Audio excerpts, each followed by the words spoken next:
Welcome back to Black Girl Meets Pop Culture. I'm your host Zoe, and today we'll be discussing Avatar: The Last Airbender, Season 1, Episode 18, titled The Waterbending Master. I don't know why I sound like this. I promise you I'm not sick, but it sounds like I'm sick. Maybe I'm coming down with something, God forbid. But as per usual, before we get into the episode, I'd like to remind you to follow this podcast on Spotify, Apple Podcasts, and on YouTube. I'm officially on YouTube now. I've been posting strong. This will be the third episode posted on YouTube. So when you do so, don't forget to follow me on YouTube, on Spotify, and or Apple Podcasts. Secondly, you can follow me on Instagram at blackgirl_meets_popculture for further information about this podcast. And finally, you can financially support this podcast if you're listening to it on Spotify and or Apple Podcasts. The link will be in the description below. YouTube, I'm gonna work on that. When I put it in, start putting it in the description. So it's been a while since we've done this, since 2023. So you might be a bit out of practice. I might be a bit out of practice. So forgive me if this episode seems a bit you're not as impressed. It's been a second, so I gotta get back into the groove of things. But what better episode? There's no better episode to get back in the groove of things than this episode, because this episode is absolutely brilliant. But let's start with the synopsis. After going to the home of the Northern Water Tribe, Aang and Katara search for a waterbending master, and Sokka becomes smitten with a princess. So typically, I have like 3 points that I want to talk about of the episode, but for so far right now, and maybe it'll come up as I'm talking about it. The main thing I want to talk about is the execution of this episode and tying in like this. It doesn't feel like a season finale, but the way that it ties everything in so effortlessly, especially in comparison to the episodes that came before, it really does mimic and act like a season finale. You think of Endgame, and how in Endgame you have all these callbacks where it very much could be a season finale. You have callbacks to On Your Left, I'm with you to the end of the line, stuff like that with Peter and Tony hugging. And you think of Homecoming when Tony told Peter, "Hey, I'm not hugging you, I'm just opening the door for you." It's like that. This episode in that nature, where there's so many callbacks that this honestly easily could be a season finale, but especially with the episodes coming up, you see as to why it's not. But we have the mentioning of the Blue Spirit, which was a couple episodes ago, episode 13. We have the pirates show back up, which they haven't been a key player and since episode 9. Stuff like that. Stuff like that plays into this episode. It's those two in particular. But even when you think of the Blue Spirit episode and how Zhao becomes Admiral Zhao, and he has a higher position rather than just commander, that plays into a key. That plays well into this episode, because in the beginning of the episode, Zhao takes Zuko's men. And once again, playing into the storm, I forget which episode that is. I'm looking through my notes. You see, before, I used to be really good at this, but since I took a break, I'm forgetting what episode numbers they are. Episode 12 is titled The Storm.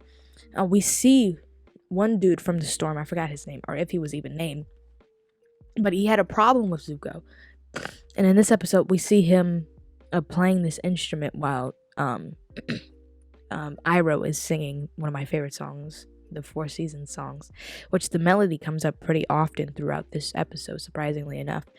But we see him playing this French horn, or this some sort of horn, and you realize that these people, even when you juxtapose them and compare them to the dichotomy between Zuko and Aang, these people who work with Zuko have, in a way, become very much a family. And that Aang and Katara and Sokka, they've also very much become a family as well. Especially in Aang's response to when Master Pakku said he won't train Katara because she's a girl. He's willing to put his own training to the side for the sake of Katara. And speaking of, I'm going to come back to the main point, but on that point, what I found interesting I mean, it kind of ties into the whole episode with tradition and customs and culture. The Northern Water Tribe were so willing to uphold this culture and their custom of not having women be fighters that they were legit willing for the Avatar to pass up an opportunity learning water, which is a key requirement to him bringing balance. So when they go to the council, they're like, well, sucks to suck. But I'm like, he's the Avatar. He needs to learn water. I would do whatever I need to do to bend over backward in order for this world to come to peace. But it kind of shows and kind of plays up into the next couple episodes, the next 2 episodes in particular of the last 2 episodes of the season, of how presumably the Northern Water Tribe is very comfortable in the position that they are in. And they honestly, I wrote this in my notes that they're kind of like Russia in the sense of Zhao mentions how it won't be easy to invade them. But you could say in a way, they're like America in the first 2, or in the only 2, world wars of America's isolationist type mindset of we're not going to intervene. That's Europe's wars. Those are European wars. They're not necessarily our wars. And of course, there's some information about FDR wanting to get involved in the war. But overall, the main concept, or the main thought behind America in a lot of situations is we're going to be isolationists. And you can agree or disagree, but that seems, to me, at least from studying history and just watching the show and seeing how they interact, that seemed to be a viewpoint, or the position that the Northern Water Tribe takes seems to be in a sense of isolationist. And if it doesn't bother, and when it starts to bother us, it'll start to bother us and we'll intervene. But for now, since it's not bothering us, we won't intervene. But going back to how the plot, these 3 plots specifically, we have Aang and Katara, Sokka, and then we have Zuko, how all 3 plots tie into this episode so well, but the season so well. So, with Katara's necklace, which is I believe this is the 5th time they mention her mother in the season. 1, 2, 3. I think it's the 6th, actually. It's the 5th or 6th time. But with her necklace, and how her necklace actually has a double meaning. It's not just her mother's necklace, it's a betrothal necklace, and that ties in perfectly with Yue, and how Katara is kind of breaking these molds of these traditions and culture, and Yue is bound by it. She is tied to it with her being a princess. And Sokka thinks, it's kind of like an Aladdin situation where he's a peasant. But it's not even that. She's bound to, she's engaged. And she doesn't want to be engaged. And it's kind of repeating history with Paku. And Kana, who is the grandmother of Sokka and Katara, how she is bound to tradition. And Katara, like her grandmother, breaks away from tradition. And her mother, Katara, like her grandmother, breaks away from tradition.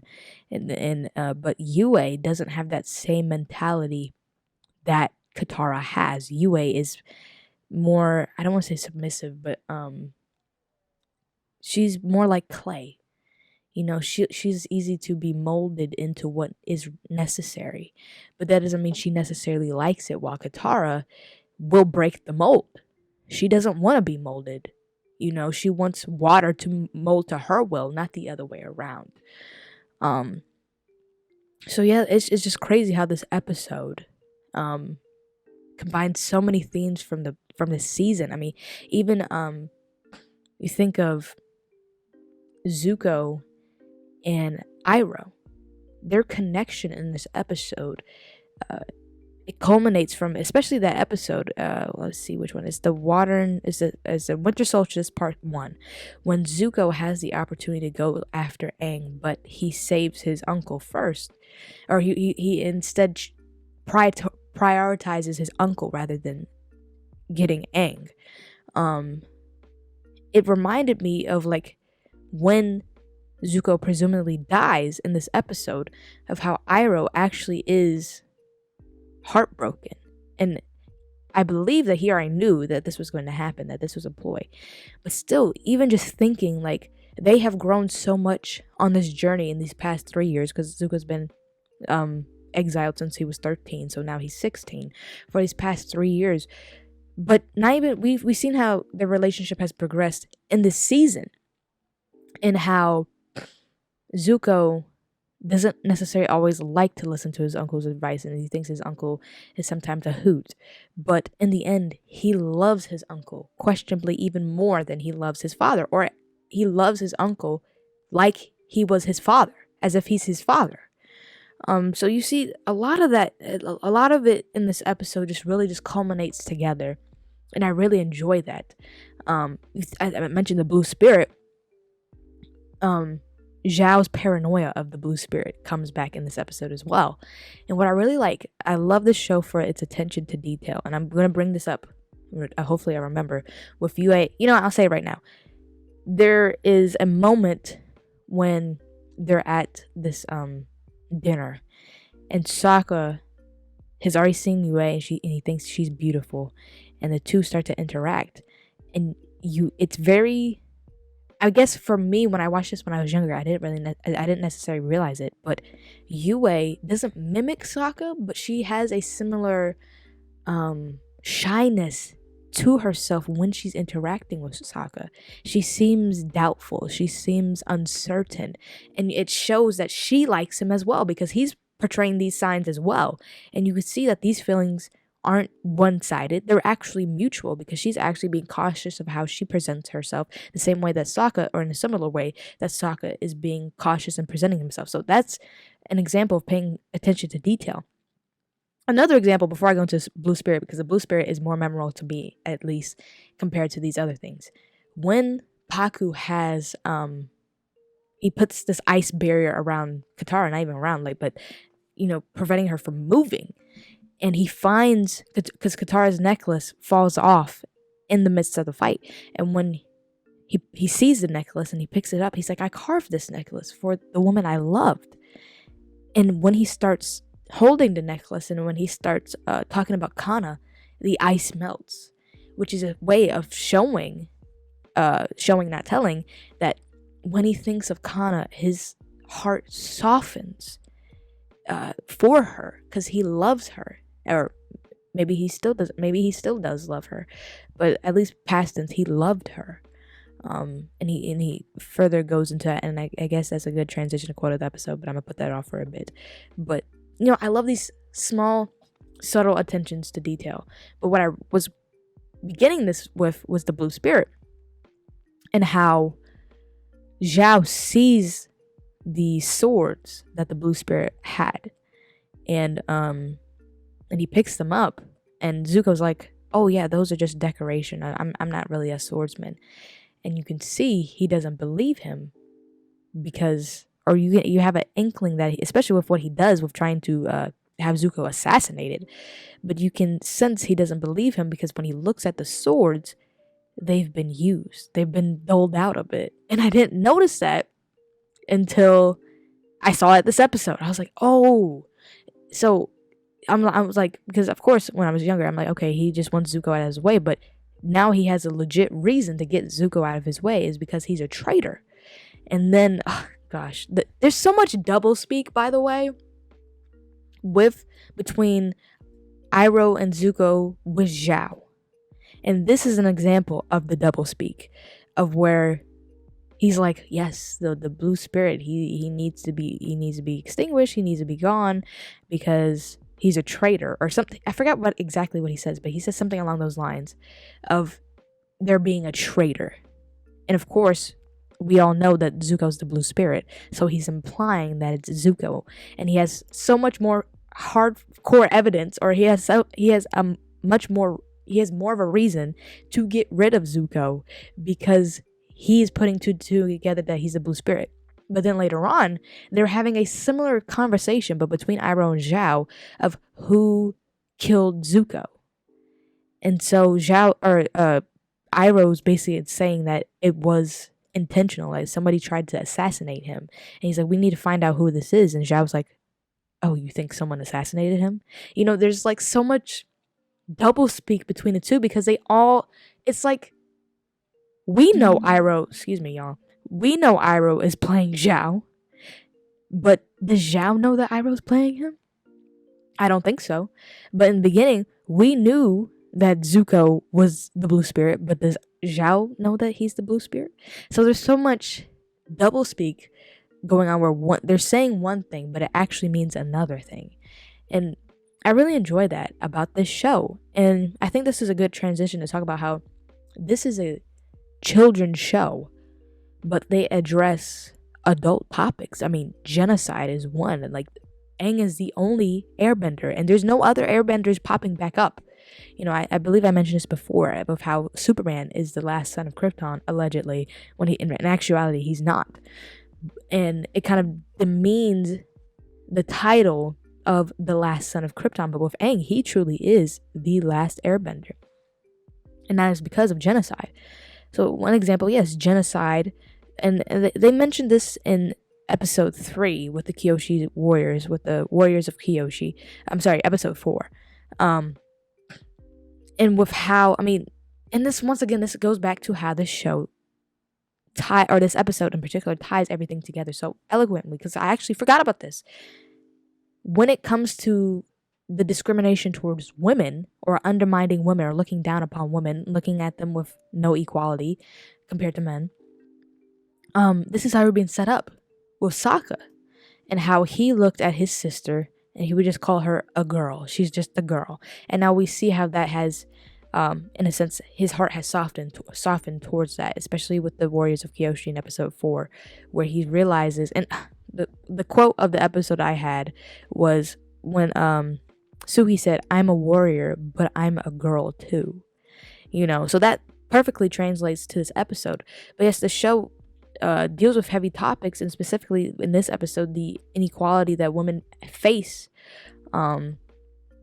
in this world, and how it doesn't beat you over the head with it. It feels and I've talked about this several times on this podcast, of where it feels like now how topics are beating you over the head with it's how, not topics, but media is beating you over the head with certain topics, rather than just letting it be natural.